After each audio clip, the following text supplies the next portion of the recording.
Hola, en esta ocasión resolveremos otro ejemplito de aplicación de las leyes de Newton.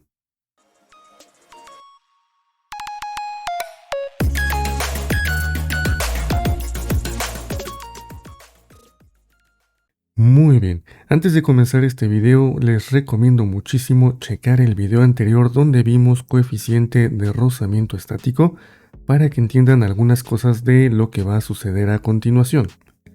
En este caso tenemos un bloque de 3 kilogramos que se está deslizando hacia abajo por un plano inclinado 33 grados.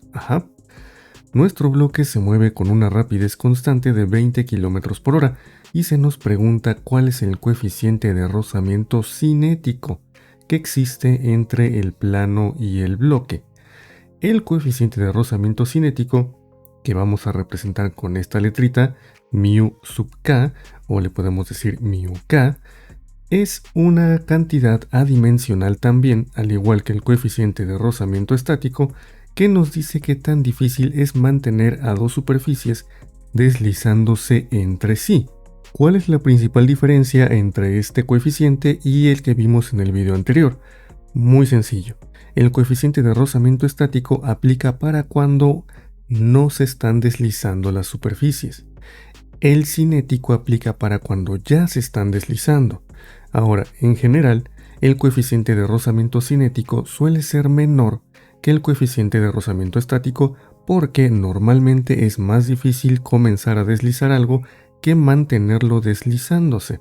Vamos a poner esa relación por acá. Normalmente mu k es menor que mu s. En cuanto a los valores, mu k también oscila entre el 0, vamos a ponerlo aquí, 0 es menor que el coeficiente de rozamiento cinético, y el 1, donde teóricamente el 0 correspondería a superficies tan pulidas que no hay ningún tipo de fricción entre ellas, y el 1 correspondería a superficies tan rugosas que prácticamente están enganchadas entre ellas. Bien, ya que explicamos todo eso, nuestro primer paso, al igual que en el ejercicio anterior, sería hacer un plano cartesiano. Listo, aquí apareció mágicamente nuestro plano cartesiano. Recuerden que debe tener la misma inclinación que tiene nuestro plano inclinado del ejercicio, es decir, este ángulo que voy a marcar por acá, vamos a ponerlo con una línea punteada, debe de ser de 33 grados, eso es importante.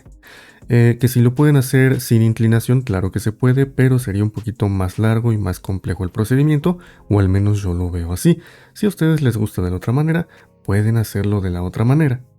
Primera fuerza que vamos a dibujar, como siempre, sería el peso, lo más derechito que se pueda, verticalmente hacia abajo. Aquí tenemos el peso W de nuestro bloque. Recuerden que al estar formando un ángulo de 33 grados con respecto al eje Y, pues tendrá componentes tanto en Y como en X. También en el video anterior vimos cómo es que debemos ubicar correctamente estas componentes. Yo solamente me voy a limitar a dibujarlas en este caso. Vamos a rellenarlas para distinguirlas del vector principal. Aquí tendríamos el peso en Y, dibujado sobre la parte negativa del eje Y, y por acá, si lo hacemos con mucho cuidadito, tendríamos la otra componente, que es el peso en X. Y esta. Ahí tenemos las dos componentes del peso. La siguiente fuerza sería la fuerza normal. Recuerden, como en este caso, solamente el peso en Y está actuando de manera perpendicular sobre la superficie de nuestro plano inclinado, pues la fuerza normal tendrá que reaccionar a ese peso. La vamos a colocar más bien de este lado. Le llamamos N mayúscula. También le pueden llamar Fn, no pasa nada. O le pueden llamar como quieran, realmente no importa. Lo importante es que forme un ángulo de 90 grados con respecto a la superficie. Y en este caso será igual en magnitud a la componente en Y del peso. Recuerden, la fuerza normal es una fuerza de reacción y se apega pues a todo lo que dice la tercera ley de Newton. Ok, Ya solamente nos faltaría la fuerza de rozamiento cinético o la fuerza de fricción cinética. Para eso tenemos que fijarnos hacia dónde se está moviendo nuestro bloque. Nuestro bloque en este caso se mueve en esta dirección que marqué con esta flechita. Siempre es importante marcar hacia dónde se mueve nuestro objeto. Por lo tanto, la fuerza de fricción que siempre se opone al movimiento se podría dibujar sobre esta parte del eje X, que es la dirección contraria a la dirección del movimiento. Aquí tendríamos la fuerza de fricción. Como es fricción cinética, le voy a poner Fk, al igual que le puse a el coeficiente de rozamiento. Y ya está. Entonces ya tenemos todas las fuerzas, ya está nuestro diagrama completo. Solamente es cuestión de averiguar pues el coeficiente que se nos está pidiendo. Antes de hacer eso, nuestro objeto, es decir, este bloque de 3 kilogramos, se mueve con rapidez constante hacia abajo de nuestro plano inclinado. Eso quiere decir que está en equilibrio. Recordemos, un objeto en equilibrio es aquel que está o inmóvil por completo o que se mueve con rapidez constante en una línea recta. En este caso se cumple la segunda condición y nuestro bloque se está deslizando en línea recta hacia la parte baja del plano inclinado con una rapidez constante de 20 km por hora. Entonces, si está en equilibrio, se debería de cumplir las dos siguientes condiciones, que ya también vimos en el video anterior. Suma de fuerzas en X tiene que ser igual a 0, y suma de fuerzas en Y también tiene que ser igual a 0. Solo es cuestión de construir ambas ecuaciones, pero esto es muy fácil. Para el caso de la suma de fuerzas en X, tendríamos únicamente dos fuerzas. La fuerza de rozamiento, que está dibujada sobre la parte positiva del eje X, así que la voy a poner positiva, Fk, y luego la componente en X del peso, que está sobre la parte negativa del eje X, por lo tanto, iría restada, menos Wx. No hay más fuerzas dibujadas sobre el eje X, por lo tanto, aquí termina la suma. Y nos queda esto.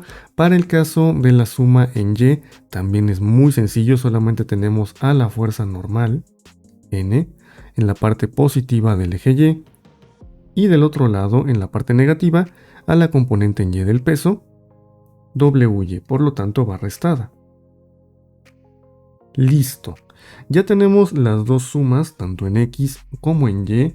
Recordemos algunos detalles, por ejemplo, la fuerza de rozamiento se calcula de la misma manera que en el caso de la fuerza de rozamiento estático, que sería multiplicar la fuerza normal, pero ahora por el coeficiente de rozamiento cinético. Para el caso de las componentes en X y Y, ya también vimos en el video anterior cómo se determinan. Ahora simplemente me voy a limitar a sustituir esas expresiones en las ecuaciones que tenemos por acá, en estas dos que acabamos de escribir. Nos va a quedar algo como lo siguiente: la normal por el coeficiente de rozamiento cinético menos mg por el seno del ángulo de inclinación del plano. Recuerden, este alfa es el ángulo de inclinación del plano. Ahí tenemos nuestra suma en X. Para en Y, pues es más o menos la misma idea. Tendríamos mg, pero por el coseno del ángulo. Y ya está. Vamos a aplicar la misma estrategia que en el video anterior. Voy a pasar estos pedazos para el lado derecho para que queden positivos. Eso me va a dejar con n mu k igual a mg seno del ángulo por un lado, y por el otro lado n igual a mg coseno del ángulo. Siguiente paso, vamos a dividir ambas expresiones. Eso nos va a llevar a lo siguiente, que es n por el coeficiente de rozamiento cinético sobre la normal. Aquí estoy dividiendo los lados izquierdos. Esto es igual. Y escribo lo que tengo en los lados derechos. En la parte de arriba, mg seno de alfa. En la parte de abajo, mg coseno de alfa.